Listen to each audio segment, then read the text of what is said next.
Something changed at the Sunday days.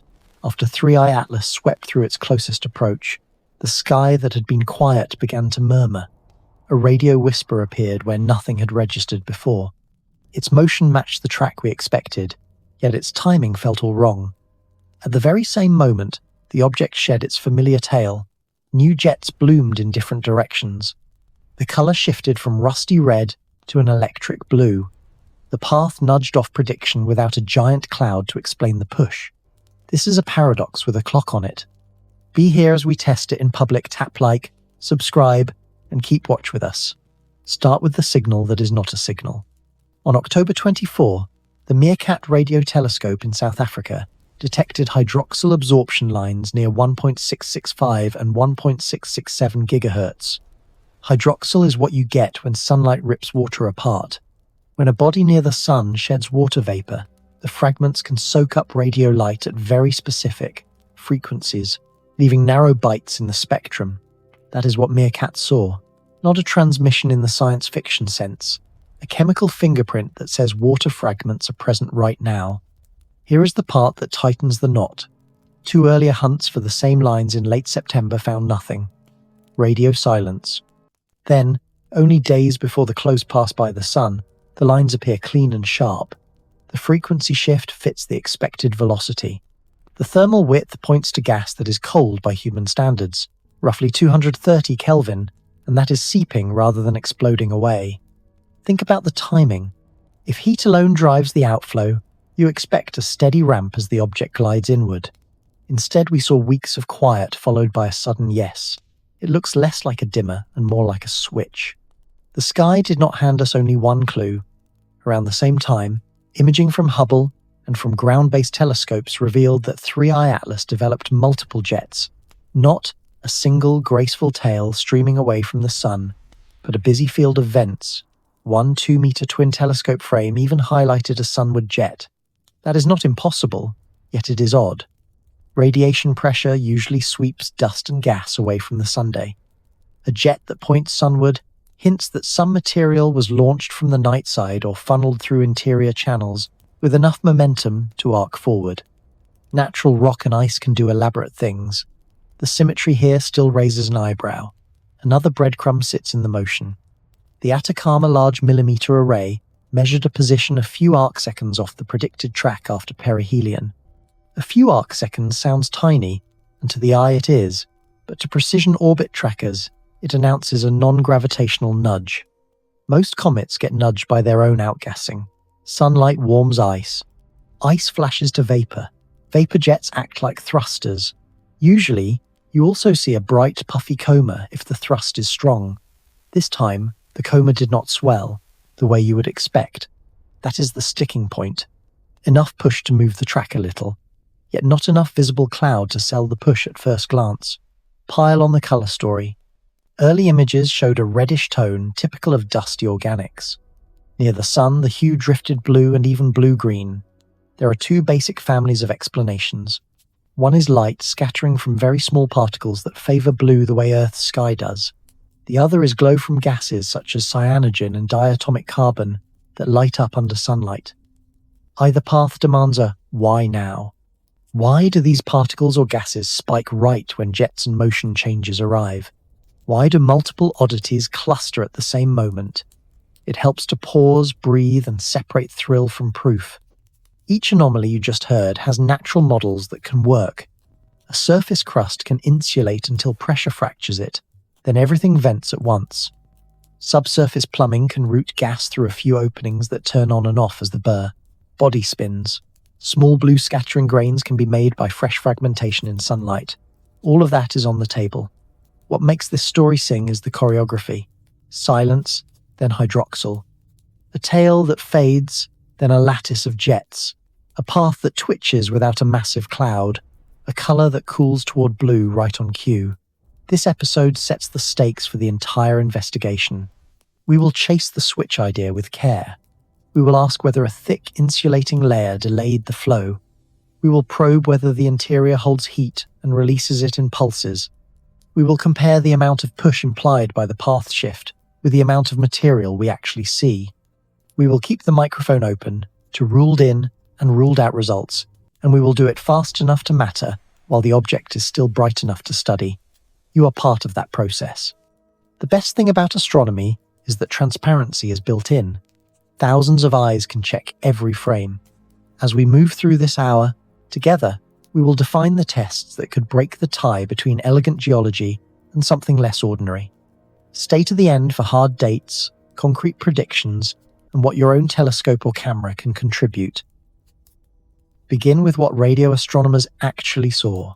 Not a message, not a beacon, but two narrow bites missing from the spectrum near 1.665 and 1.667 gigahertz. Those missing bites are absorption lines from hydroxyl radicals, the broken pieces of water that sunlight rips apart.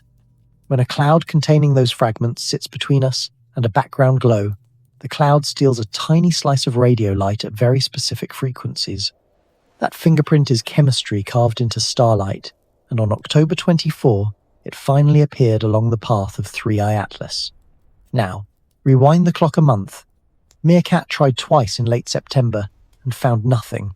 The instruments were healthy, the search bands clean, yet the spectrum showed no hydroxyl. Then the object rounded the sun and the lines snapped into focus. The timing is the riddle. If solar heating alone were doing the work, you would expect a gentle ramp-up long before perihelion, not weeks of quiet followed by sudden presence. The velocity inferred from the Doppler shift matched the expected motion on the sky, a quiet confirmation that the lines belonged to the traveler we were chasing. The lines were not only present, they were tidy.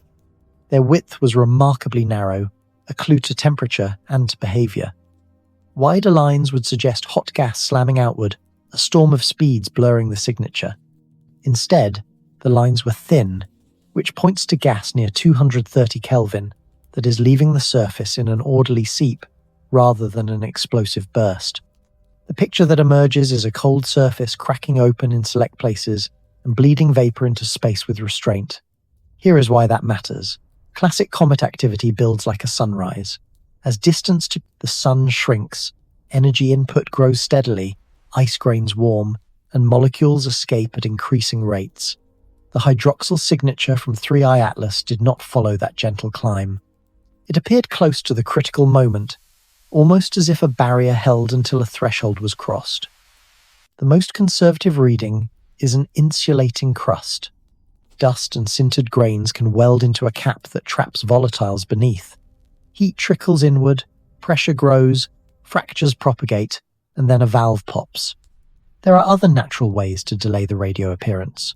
The body could be rotating in such a way that the active regions were locked in shadow during the approach, then briefly faced the sun during and after perihelion. Subsurface channels could route gas through only a few vents, so the total mass flow is real but distributed through narrow nozzles that hide the coma and keep line width small. Thermal inertia could keep night side layers warm enough to leak slowly, even as the day side radiates, complicating any simple day-night picture. All of that still leaves the choreography. The radio fingerprint arrives within days of the closest pass to the Sunday. The visible tail fades at nearly the same time. Multiple discrete jets wake up with different orientations, including a puzzling jet whose geometry projects sunward. The path nudges off its predicted track by a few arc seconds, which signals thrust. Yet imaging does not show the giant expanding cloud that such thrust usually demands. The color of scattered light shifts toward blue, which hints at tiny grains or specific gases. Each thread can be tied to a natural model, yet the bundle of threads pulls tight at one moment.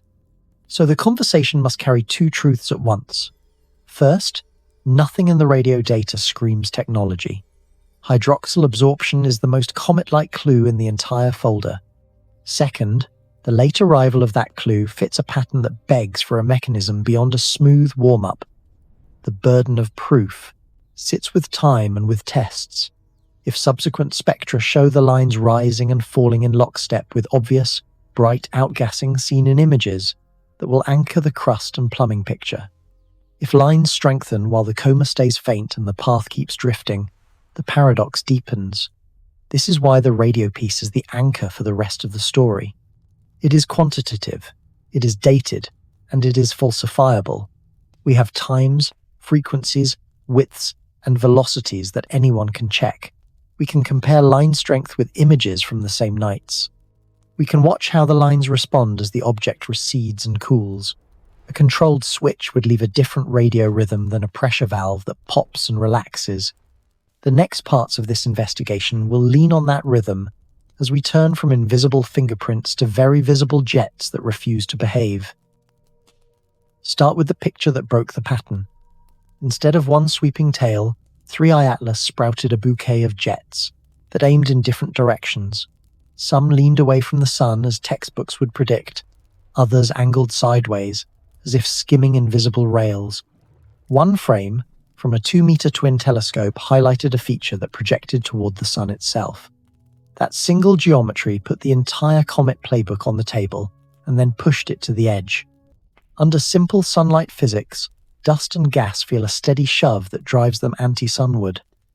The glow of an ordinary coma is the crowd of particles moving downwind together. A sunward stream implies something else is going on. Material can be launched from the night side with enough speed to arc forward before radiation pressure turns it back. Subsurface channels can route gas to vents that face away from the heat, yet still fire through cracks and overhangs. A labyrinth inside the body could make a comet act like a sprinkler that changes mode without asking permission from the Sunday rotation, complicates every frame you have seen. Imagine a lumpy object with isolated weak spots. As it turns, those spots slip into and out of daylight. Warmth builds under a crust, pressure rises, and then a valve opens for minutes or hours. The jet blossoms and then fades as the vent rotates back toward cold. If more than one valve exists, the sky will record a shifting pattern of lines and knots, each with its own cadence. The result is a map that looks structured not because a pilot is steering the vents, but because geology and spin are drawing straight lines on a moving canvas. There is also the question of grain size and mass. Heavy grains do not travel far before sunlight, and thin gas slow them. Fine grains can ride the flow and create delicate filaments that hold their shape over many hundreds of kilometers. If a vent selects a specific grain population, the jet will take on a characteristic color and brightness. Blue-leaning tints hint at very small particles or specific gases. Reddish flow points to dustier material. If several, the vents prefer different recipes.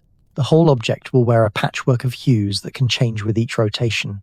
The timing of the jets matters as much as their shape. Most comets show their best architecture on the way in, when heat turns the surface into a lively machine. 3i Atlas waited.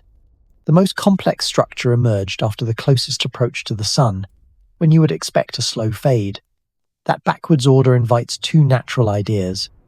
Either the interior stored heat and released it with a lag, or the surface was sealed until tidal flexing and thermal stress at perihelion cracked it open. Both explanations predict a surge, followed by a staggered decline as the new vents settle into a routine.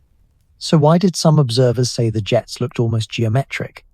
The mind loves lines and symmetry and will find them where clutter reigns. Yet geometry can be real if a network of fractures feeds a few preferred nozzles. Think about geyser fields on Earth, where straight, fracture sets guide fountains into parallel rows. Now drop that image into a spinning, low-gravity world that is constantly being baked and chilled. Straight lines happen, and they can rotate like the hands of a clock. There is a harder question that we must ask without flinching. If natural plumbing struggles to match the thrust implied by the path shift, and if imaging continues to show narrow jets without the swollen coma you would expect from massive venting, then we step toward a more exotic working idea. That idea says some process is regulating when and where energy leaves the body. Regulating does not have to mean technology. It can also mean a layered structure that traps and releases gas in pulses with surprising efficiency. The burden of proof sits with the data we gather in the next weeks. Here is how the sky can decide. High-cadence imaging can clock the rotation period by tracking repeating jet angles. If a sunward projection is truly night-side venting, its brightest phases should line up with the same rotational phase. Spectra can compare gases across jets to see if each vent has a signature recipe. Polarized light can weigh particle sizes and confirm whether blue-leaning jets are packed with tiny grains. Radar and precise light curves can constrain shape and spin, and test whether thermal models can make the observed schedule of on and off. There is a visual test as well. If subsurface channels are steering the flow through a small number of outlets, you should see faint structural echoes in the inner coma. Curves and spirals can reveal a rotating nozzle. Diverging streamers can reveal a vent that flickers. Over days, those features should drift outward at measured speeds. The pattern will write its own explanation in the space between the nucleus and the first few thousand kilometers of haze. All of this raises the temperature of the mystery without abandoning discipline. Jets that point sideways and even sunward can live inside nature. They demand a specific combination of fractures, crust, thermal memory, rotation, and grain sorting. If the pattern locks to spin, and if the brightness of each vent follows sunlight with a realistic delay, then the case for a complex but natural sprinkler grows stronger. If not, the paradox deepens and the search widens. The next chapter turns from shapes to pushes. We will weigh how much thrust these narrow nozzles can really deliver, and whether that is enough to explain a track nudged by a few arc seconds without an enormous cloud. The answer will decide whether the bouquet of jets is only a spectacular show or the hidden engine of the entire enigma. Begin with the nudge you can measure. After perihelion, the Atacama Large Millimeter Array plotted a position a few arc seconds from prediction. To the eye, that offset is a pinprick. To orbit fitters, it is a fingerprint. Something besides gravity pushed 3I Atlas. The simplest culprit is gas thrust. Sunlight warms ice. Ice turns to vapor. Vapor leaves the surface and, by the law that every action makes an equal and opposite reaction, the nucleus gets a push. That push can add up over days to a real change in track. There is a catch baked into that story. When a comet vents enough mass fast enough to move its trajectory, the neighborhood usually looks like a parade. Dust rides the flow and billows into a bright, swollen coma. The coma is the receipt that proves the transaction. In this case, imaging did not show the giant cloud you would expect for the size of the nudge. There were jets, yes, even beautiful ones, but not the city of haze that screams heavy mass loss. The math and the pictures seem to argue with each other. How can the sky be both ways at once? One answer is plumbing. If most of the vapor is funneled through only a few nozzles, you can concentrate momentum in narrow beams while keeping the overall coma modest. Think of a garden hose connected to a pressure tank. The same amount of water can mist into a fog, or cut a line across a yard depending on the nozzle. A second answer is grain selection.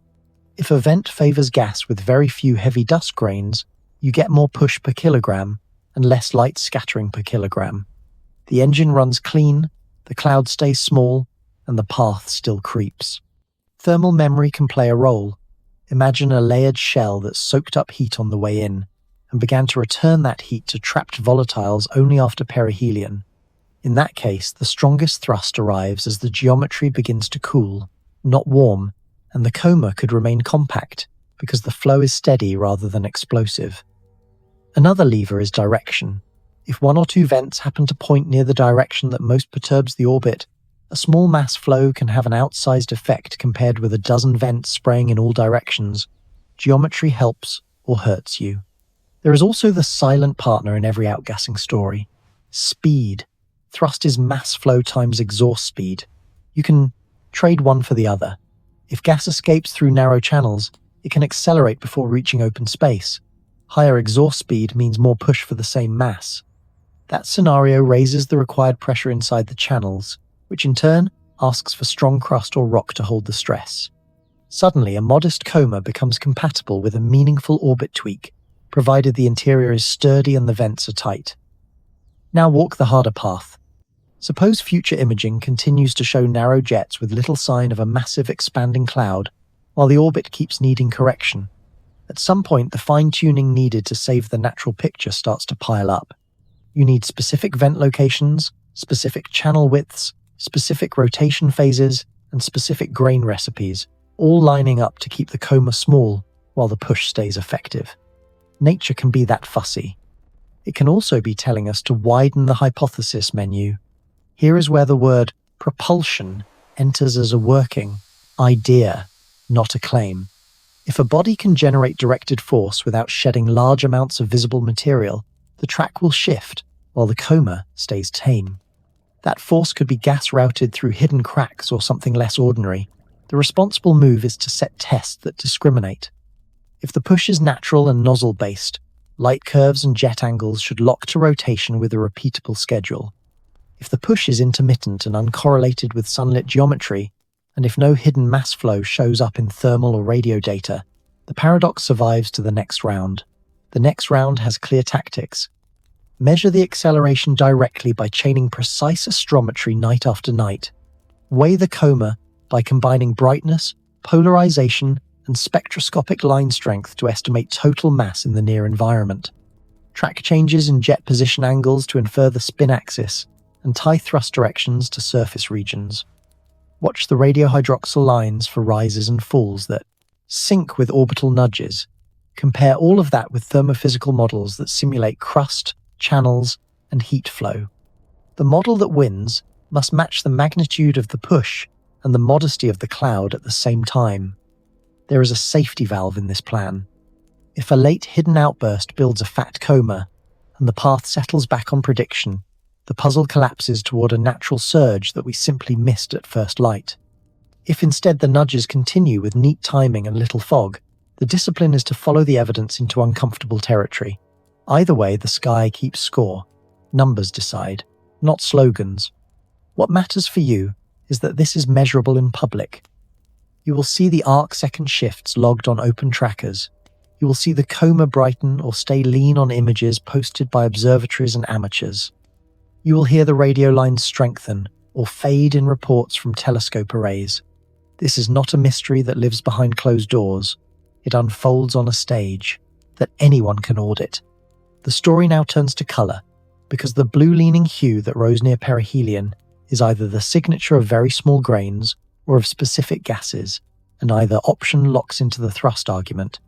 If grains are tiny, the coma can stay optically bright yet low in mass. If gases dominate, the scene can glow without hauling much dust. The palette of the object is not decoration, it is evidence. Color is a quiet witness that rarely lies. Early on, 3i Atlas wore the rusty red, common to dusty, organic, rich surfaces. Near the sun, the palette pivoted toward blue and even blue-green. That swing is not cosmetic. It is physics sketching the size of particles and the kinds of gases in play, and it arrived at the exact moment when jets multiplied and the path nudged. The hue is a clue that connects what we see to how much mass is actually moving. There are two honest families of explanations. The first is scattering by very small particles.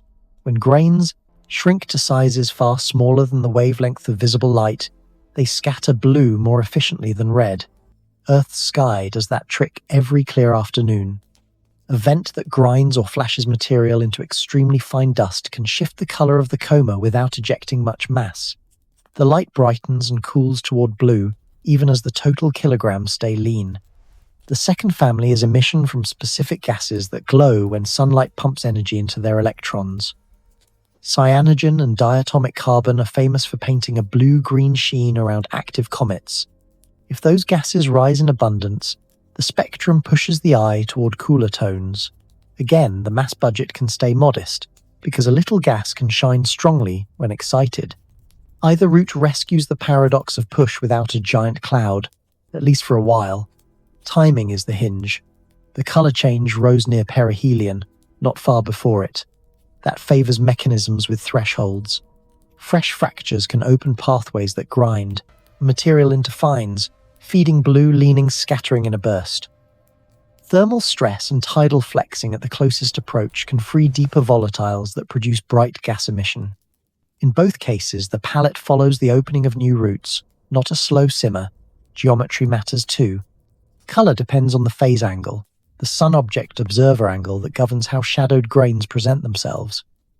At high phase angles, forward scattering by tiny grains can enhance the blue impression. If the most active jets happen to plume into the geometric sweet spot after perihelion, the scene would tilt cooler to the eye and to instruments at the same time.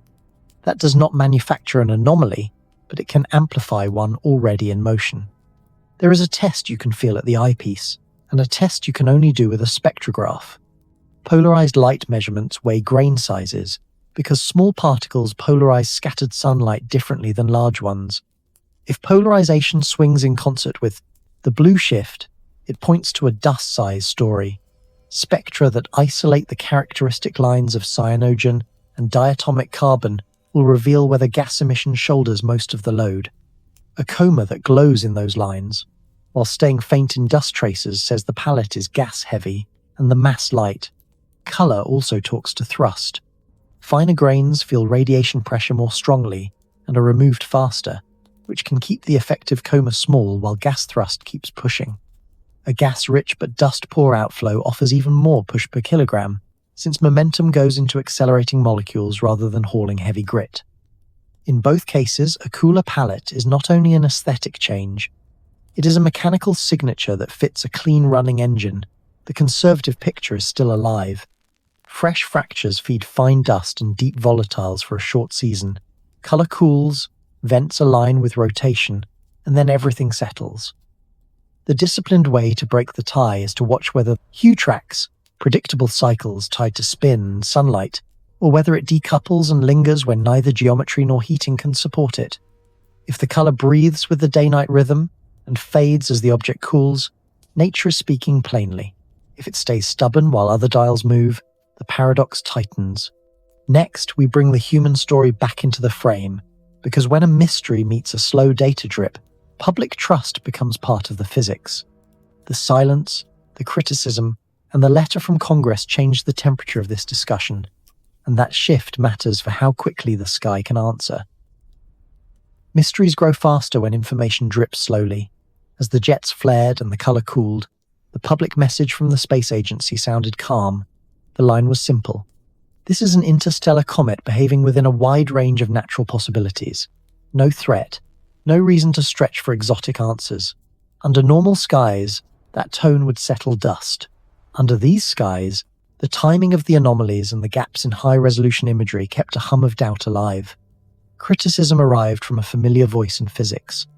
Michio Kaku argued that key images and supporting measurements were not reaching the public in a timely way. He pointed at high-resolution frames reportedly taken by the Mars Reconnaissance Orbiter during the early days of October, when 3I Atlas passed near the orbit of Mars. To him, holding those frames while the conversation raced ahead in headlines and forums invited suspicion. He was not accusing anyone of hiding aliens. He was demanding a pace of transparency that matched the pace of curiosity. Then policy stepped onto the stage. A formal request from Congresswoman Anna Paulina Luna asked the agency to release all relevant observations tied to the Mars encounter, including supporting data from other Mars missions that might have seen unusual activity near the planet around that same time. The letter did more than ask for pictures. It framed the data as a public good, paid for by citizens who should be able to audit the science in real time. That argument resonates in astronomy, where amateur observers often rival professionals in persistence and coverage. The agency's process did not change because a television segment aired or a letter arrived. Raw images are rarely flipped straight to the web. Calibration, geometric correction, and quality checks protect against false alarms. That workflow is good science. It is also a friction point when a story is moving at the speed of social media. The slower the pipeline, the hotter the speculation burns. The result is not merely noise. It shapes which hypotheses get airtime and which die on arrival. Why does this matter to the physics? Because trust changes how quickly the community can pressure test ideas. Open frames allow independent teams to measure jet angles, coma brightness, and motion against the star field without waiting for a single group to finish a full analysis. Open spectra let chemists confirm line identifications or catch subtle blends. Open astrometry allows orbit fitters to post nightly updates that either erase or reinforce the arcsecond nudge. Withholding nothing accelerates the rate at which nature says yes or no. There is a second value at stake. Reproducibility is the spine of science. When a claim rests on proprietary data that only a few can see, even a correct claim limps through the court of public understanding. When the same claim rests on files anyone can download, crop, and analyze, the argument stands on its own legs. 3i Atlas has already stirred deep questions about timing, thrust, and color. Those questions cannot be settled by authority. They can only be settled by a pile of measurements that point the same way. You can feel the pressure gradient in the culture around this object. Teachers are asking for clear graphics they can bring to class. Amateur observers are scheduling all night, runs to catch the rotation phase when that odd sunward projection appears. Engineers are writing small scripts to stack images and track the inner coma. In that environment, a pause in data releases does not feel like patience. It feels like a wall. Walls push people to guess. Guesses are cheap and sticky. Data are harder to argue with. None of this excuses sloppy interpretation. The line between a radio absorption line and a radio transmission must be guarded.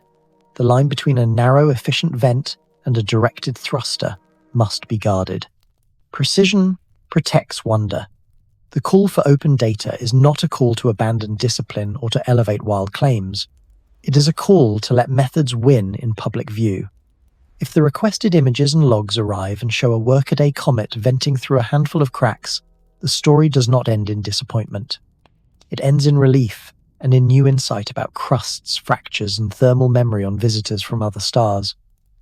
If the frames reveal geometry that defies the expected, the case for deeper scrutiny strengthens without a single leap to the extraordinary. Either way, transparency lowers the temperature and raises the signal. For now, we work with what is in hand. We have the radio fingerprints, the jet geometries, the gentle line widths, the light blue palette, and the measured orbit nudge. We have a set of natural models that can plausibly tie those pieces together with plumbing, rotation, and grain physics. We have a standing challenge from skeptics and enthusiasts alike to test the fit with numbers rather than rhetoric. That mix is healthy. It is how the field moves forward when the cameras are rolling. The next movement returns to the map of the sky and the map of time. Where did this traveler begin its journey, and does the old radio riddle called the wow signal add any meaningful context? Deep time and cultural memory meet here, and both can sharpen or blur our judgment depending on how we wield them. Begin with a simple picture. You take the present speed and direction of 3i Atlas. You wind the clock backward through the sun's gravity and the slow tug of the planets. You drift farther until the pull of our local spiral arm of the galaxy becomes the main force. The trail points toward a birth neighborhood that astronomers date to roughly 7 billion years in the past. That age is older than the Sunday, older than Earth, older than the oceans and the continents. We are watching a traveler from deep time glide through our front yard. What does 7 billion years really mean for a body like this? It means long exposure to cosmic rays that can darken surfaces and break molecules apart. It means a cold soak near absolute zero that can lock volatiles into strange phases inside the rocks and ices. It means countless small impacts by dust that sandblasts away delicate textures and builds a sintered rind. All of that can create an insulating crust that waits to crack open near a star. When it does, the vents could be few and tidy, and the outflow could be cleaner than what we expect from local comets. Deep time is not a slogan. It is a laboratory that runs slowly. Now fold in the radio riddle that never quite goes away. In the late 1970s, a radio telescope in Ohio recorded a strong narrowband signal near 1.42 gigahertz. Astronomers nicknamed it WOW, after the margin note on the printout. It came once, it never returned. Over the decades, people have proposed many natural explanations, and none has been universally accepted. The arrival direction of that signal covers a patch of sky. The incoming path of 3i Atlas lies within single-digit degrees of that patch, close on a star map, vastly separated in physical space. A coincidence that raises eyebrows but not verdicts. Two truths can live side by side without contradiction. The first truth is that the hydrogen line near 1.42 gigahertz is a natural place to look for signals, because hydrogen is everywhere. If a natural cloud drifts through the beam with the right chemistry and motion, you can hear something odd. The second truth is that proximity on the sky does not prove family ties. The WOW field and the 3i Atlas track can overlap by chance in a sky that holds billions of sources. The responsible move is to treat the overlap as a prompt for careful checks rather than a shortcut to drama.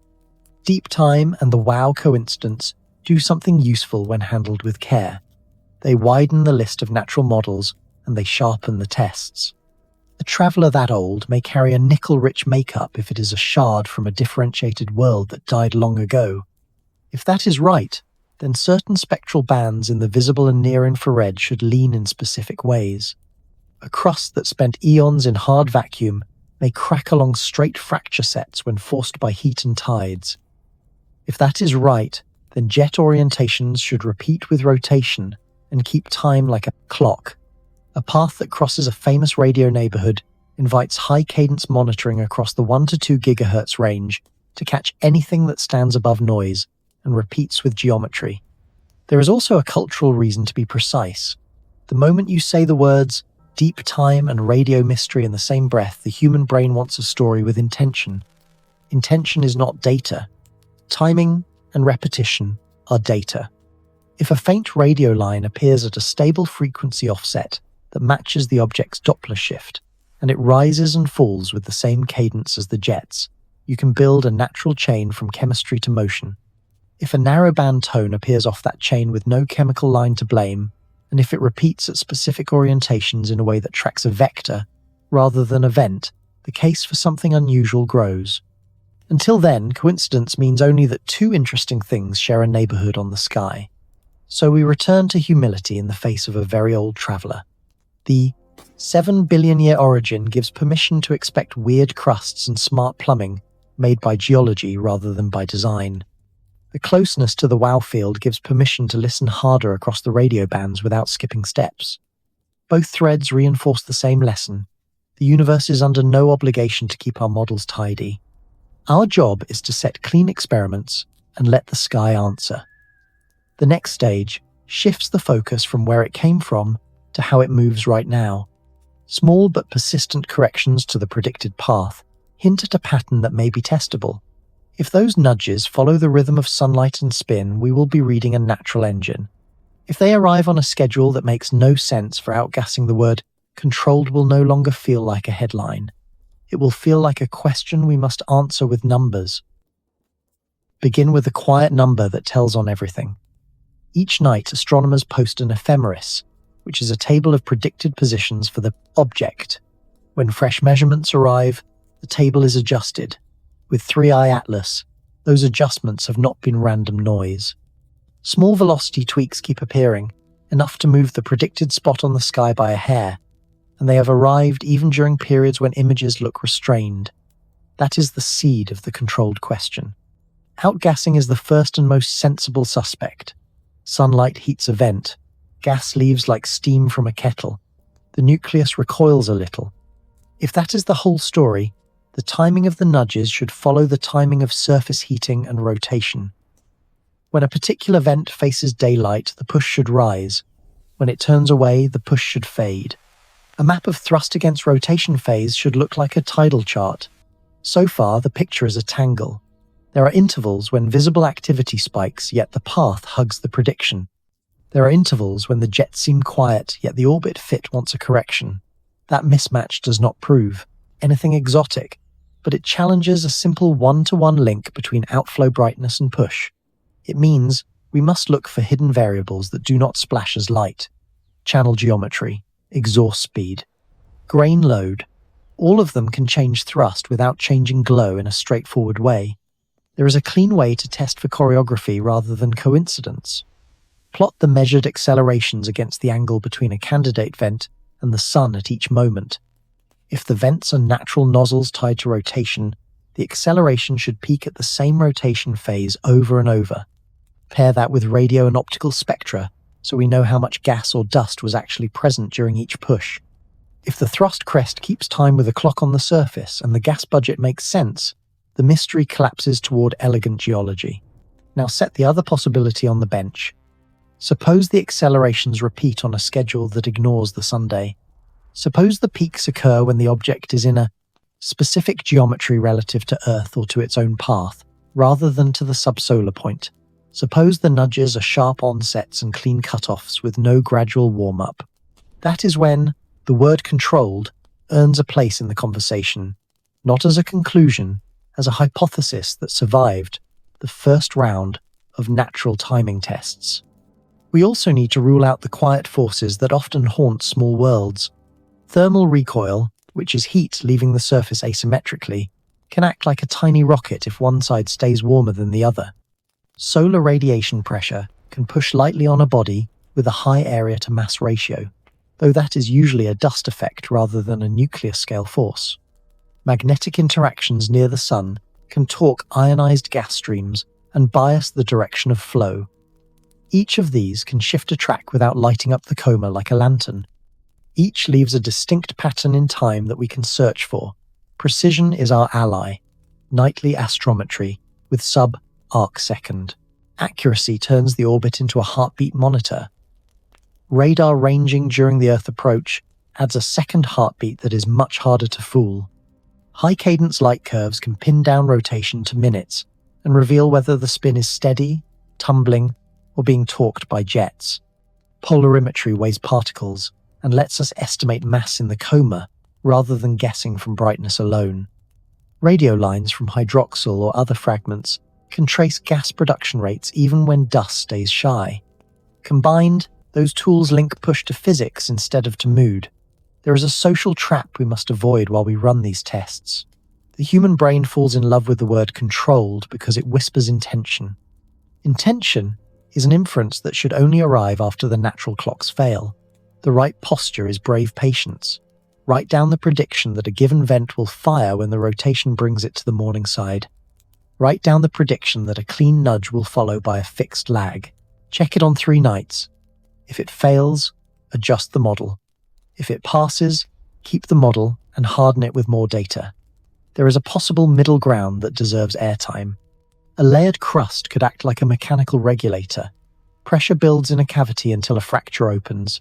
Then the gas vents quickly until the pressure drops. The valve reseals. The cycle repeats at intervals set by heat-flown crack mechanics, rather than by direct sunlight. To a distant observer, that can look like a stepped acceleration that is periodic, but not tied to the subsolar point. Nature can imitate intent without a single circuit board. As the days count down to the closest approach to Earth, the test window opens wide. Observatories can run coordinated campaigns where astrometry, spectroscopy, and light curves are taken within the same hour. Amateurs can contribute dense timing on jet angles that reveals the spin phase to within a few minutes. With that cadence, we can watch for a simple rule. When the object shows little gas and dust, the orbit should stay calm. When it shows strong outflow, the orbit should twitch in step. If that rule holds, the romance fades and the science sings. If it fails on multiple nights with clean data, the paradox stands and the controlled question remains on the table. The next chapter turns those tests into a calendar you can circle. First Earth, then Jupiter. Dates, instruments, and what a win looks like for each model. The sky will not hand out extra credit for style. It will hand out numbers. We will read them together. Mark the calendar before we mark the sky. The closest approach to Earth lands on December 19 at roughly 93 million kilometers. That is not a near miss by drama standards, yet it is perfect for science, close enough for spectroscopy, precise astrometry, careful light curves, and even planetary radar if schedules align. Every tool we have can run in the same week, which means we can test timing claims rather than trade anecdotes. Spectroscopy comes first because chemistry sets the tempo. If cyanogen and diatomic carbon lines strengthen while dust indicators stay mild, the blue palette has a gas-heavy origin and the mass budget stays lean. If dust lines swell alongside gas, then fine grains are driving the hue and the coma may be lighter in mass than it looks. Pair that with radio monitoring of hydroxyl absorption near 1.665 and 1.667 GHz. If the radio lines rise and fall in lockstep with optical gas tracers, then the vents are behaving like valves, not like beacons. Astrometry is the heartbeat. Night after night, sub-arc-second positions will be posted and fit to an orbit that predicts the next night. If the predicted track settles and the required non-gravitational term shrinks as activity fades, the nudge is a transient push from late opening vents. If the accelerations keep arriving in tidy steps while the coma stays modest and the radio lines do not climb, The paradox gets sharper. A clean dataset can discriminate between a hose that sprays and a hand that steers without saying anything sensational. Light curves and polarimetry close the triangle. A repeating brightness wiggle pins the rotation period and reveals whether the body is steady or in a slow tumble. Polarized light weighs particle sizes and tells us whether the coma is rich in tiny grains that scatter blue. If jet position angles repeat at the same rotation phase, a map of surface nozzles emerges. If a sunward projection brightens at the same point in every spin, the night-side venting picture gains teeth. Planetary radar, if geometry permits, adds a ruler that light alone cannot match. A few strong pings can bracket distance and speed with exquisite precision, and can even hint at large-scale shape and surface roughness. A radar echo that shows a steady rotation and no dramatic torque would undercut the idea that hidden thrusters are changing spin. A changing rotation rate measured across days would argue that jets are applying real torque to the nucleus, which is exactly what natural plumbing should do. Amateur observers have real leverage in this window. High-cadence imaging can track inner coma structures that drift outward and curl into spirals, which reveal rotation, direction, and nozzle locations. Coordinated campaigns across time zones can follow the same jet through a full day, filling gaps that professional observatories cannot cover. Even modest telescopes can contribute if they stay disciplined about timing and calibration. In this story, coverage beats aperture more often than pride admits. The wind conditions are straightforward. For the natural model to prevail, thrust directions must lock to rotation, chemistry must track sunlight with a believable lag, and the non-gravitational term must wilt as activity fades. The coma can stay modest if vents are few, if exhaust speed is high, or if dust stays scarce. For the Bro-Flu, controlled hypothesis to survive, accelerations must decouple from solar geometry, appear with sharp onsets, unlinked to gas production, and repeat with a schedule that follows an external vector rather than the subsolar point. Either set of predictions is clear enough to test in a single close approach. After Earth comes the second act near Jupiter in March 2026, at roughly 53 million kilometers. The giant planet's gravity will stress the traveler. If fractures are primed, tides can open fresh cracks and light up new jets. The Juno spacecraft can listen for faint radio changes and scan for dust and gas signatures from a different vantage. A surge in activity at Jupiter would favor models that store energy and release it in steps. A quiet pass would favor models where the perihelion event did the heavy lifting, and the system is now coasting down. The two encounters make a matched set. Earth gives us dense timing and cross-checks between radio, optical, and radar. Jupiter gives us a different geometry and a natural stress test. If both windows tell the same story, rotation, locked jets, realistic chemistry, fading pushes, then the case for a beautiful but natural sprinkler is strong. If either window shows pushes without partners in light or radio, the question does not end. It sharpens. The point of setting dates is to turn wonder into work. When a mystery is on the clock, every observation has a job. December 19 is not a promise of revelation. It is a chance to choose between models with numbers, then carry that choice to the next gate at Jupiter. The sky will grade our homework in public. We do not need perfect theories. We need clean tests and the courage to accept their answers. Begin with the outcome that most mysteries deliver when they grow up. The data settle. The drama fades. The object takes its place in a family we already know, even if it wears unusual clothes. If 3i Atlas lands there, the win is bigger than relief. A late opening crust would tell us how interstellar cold can weld dust into armor that holds pressure until a threshold. A tidy network of fractures would tell us how heat and tides sculpt vents that act like nozzles without needing a designer. A blue-leaning palette would tell us how tiny grains or specific gases can dominate color while the math stays modest. A nudge in the orbit that relaxes as activity cools would teach us how little pushes add up and then fall away. None of that is boring to anyone who loves how worlds actually work. In that natural verdict, the textbooks change in quiet ways. Models of heat flow in dirty ice would include stronger caps and longer delays. Jet dynamics would add more weight to channel geometry and exhaust speed as levers that shape thrust without building giant comae.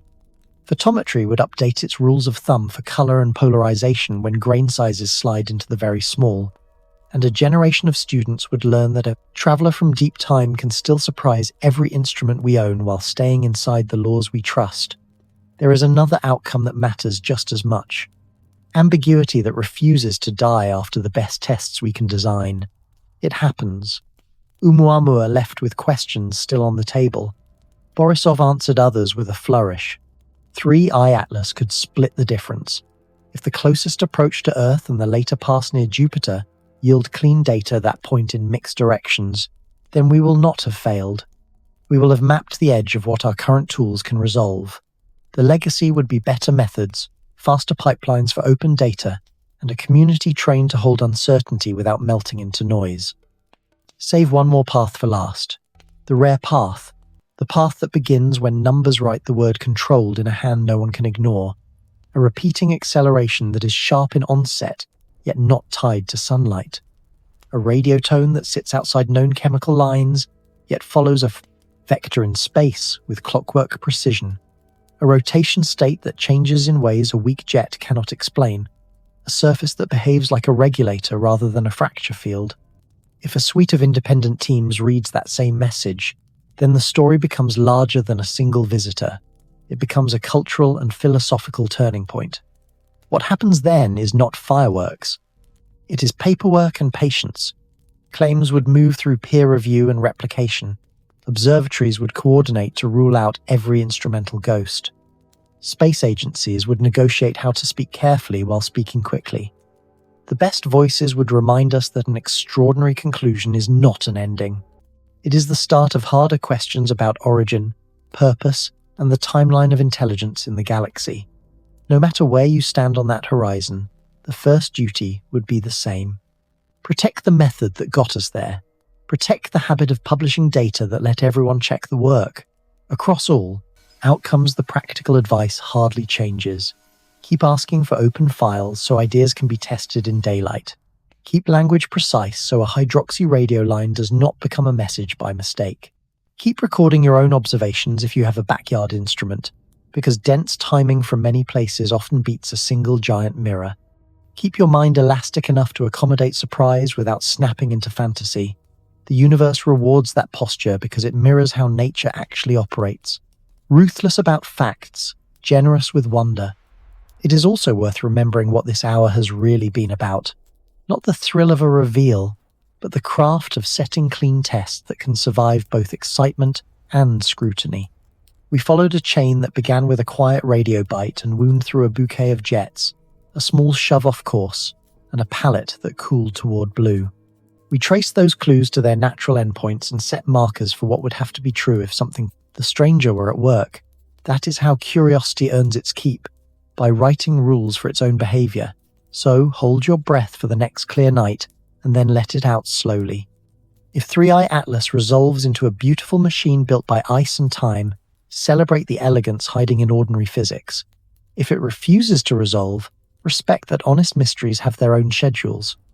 And if the numbers point where most of us never expected to go, step there with care and with gratitude for the generations who built the tools that let us even ask the question. We will be here either way. Measuring. Checking. Admitting what we do not know. Turning wonder into work and work back into wonder. That is the rhythm that carries science forward long after any single object fades into the dark.